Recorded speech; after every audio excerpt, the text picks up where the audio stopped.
Hello students, welcome to the PNT coaching classes learn easily and smartly. तो आज हम देखने वाले एक क्वेश्चन जिसमें बोला गया है only variations that confer an advantage to an individual organism will survive in a population.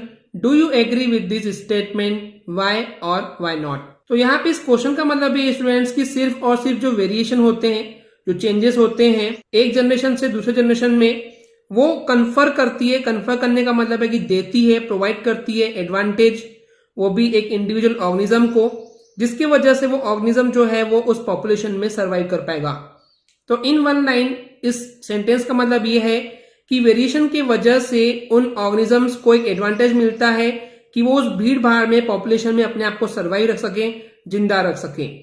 तो यहाँ पे क्या आप इस स्टेटमेंट से, इस लाइन से एग्री करते हैं? क्या सेटिस्फाई करते हैं आप? अगर करते हैं तो क्यों, और नहीं करते हैं तो क्यों नहीं? तो चलिए समझते हैं इस क्वेश्चन के आंसर को। सो बेसिकली स्टूडेंट्स, हाँ, हम एग्री करते हैं, वी एग्री इस स्टेटमेंट से कि सिर्फ और सिर्फ वेरिएशंस या फिर चेंजेस की वजह से ही एक ऑर्गेनिज्म को, इंडिविजुअल ऑर्गेनिज्म को एक एडवांटेज मिलता है, जिसके वजह से वो ऑर्गेनिज्म जो है वो पॉपुलेशन में, उस जनता में, उस जनसंख्या में, उस भीड़ भाड़ में अपने आप को जिंदा रख सकता है, सरवाइव रख सकता है। ओके, तो बेसिकली ऐसा भी नहीं है स्टूडेंट्स कि सारे ही वेरिएशंस जो हैं, उन सारे वेरिएशंस को इक्वल चांस मिलता हो सरवाइव करने के लिए एनवायरनमेंट में। यानी कि कुछ वेरिएशन ही ऐसे होते हैं जो कि एनवायरनमेंट में जिंदा रह सकते हैं या फिर चेंजेस एक्सेप्ट होते हैं। और वही यहाँ पे लिखा हुआ है कि हर एक वेरिएशन को एक मौका बराबर इक्वली चांस नहीं मिलता है, क्योंकि कुछ वेरिएशन ऐसे भी होते हैं कि जो एनवायरनमेंट के अकॉर्डिंग वहां पे सरवाइव नहीं कर पाते हैं। तो बेसिकली ये सरवाइव होने का चांस, यानी कि कौन सा वेरिएशन है जो कि सरवाइव कर पाएगा, तो ये डिपेंड करता है उस वेरिएशन के नेचर पे। तो बेसिकली वेरिएशन के नेचर पे भी ये मेजरली, बहुत इंपोर्टेंटली डिपेंड करता है कि वो उस एनवायरमेंटल कंडीशन में सरवाइव रह पाएगा, जिंदा रह पाएगा या नहीं रह पाएगा, सरवाइव कर पाएगा या नहीं कर पाएगा। क्योंकि जो डिफरेंट इंडिविजुअल्स होते हैं, अलग अलग इंडिविजुअल्स होते हैं, अलग अलग ऑर्गेनिज्म होते हैं, उन सभी के पास डिफरेंट डिफरेंट काइंड के एडवांटेज होते हैं। हर कोई ऑर्गेनिज्म एक जैसा नहीं होता है, कुछ ना कुछ उनमें वेरिएशंस देखने को मिलते हैं। जैसे कि इसको समझ सकते हैं एक एग्जांपल के थ्रू। मान लेते हैं हमने यहाँ पे वाटर लिए हैं एंड आपको पता है कि वाटर में जो है वो बैक्टीरिया होते हैं।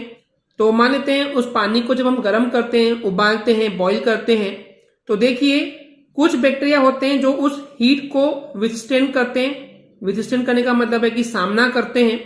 तो कुछ बैक्टीरिया जो कि हीट को, गर्मी का सामना करते हैं, और जो इस हीट का सामना कर लेते हैं बराबर से, तो वो सरवाइव, यानी कि इजीली, बेटर वे से जिंदा रह पाते हैं उस हीट वे में भी। तो अब देखिए यहाँ पे सारे के सारे बैक्टीरिया ही जिंदे रहे ऐसा नहीं है।